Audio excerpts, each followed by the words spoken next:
Maryland, Chester River to Queenstown, Maryland at 10:14 p.m. National Weather Service Doppler radar indicated a line of thunderstorms over northern Baltimore and Harford counties, moving east at 45 knots. These storms have a history of damaging wind gusts.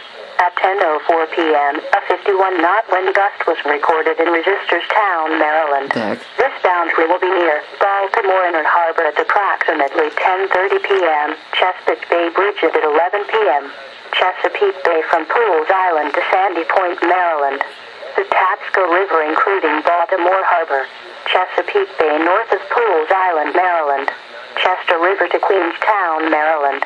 Wind gusts of at least 34 knots, and locally high waves can be expected. Boaters should seek safe harbor immediately until the storm passes. For the following areas: Chesapeake Bay north of Pools Island, Maryland, Patapsco River including Baltimore Harbor, Chesapeake Bay from Pools Island to Sandy Point, Maryland, Chester River to Queenstown, Maryland at 10:14 p.m. National Weather Service Doppler radar indicated a line of thunderstorms over northern Baltimore and Harford counties, moving east at 45 knots.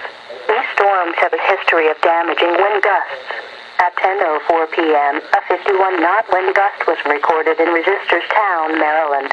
This boundary will be near Baltimore Inner Harbor at approximately 10:30 p.m., Chesapeake Bay Bridge at 11 p.m., Chesapeake Bay from Pools Island to Sandy Point, Maryland, Patapsco River including Baltimore Harbor, Chesapeake Bay north of Pools Island, Maryland, Chester River to Queenstown, Maryland.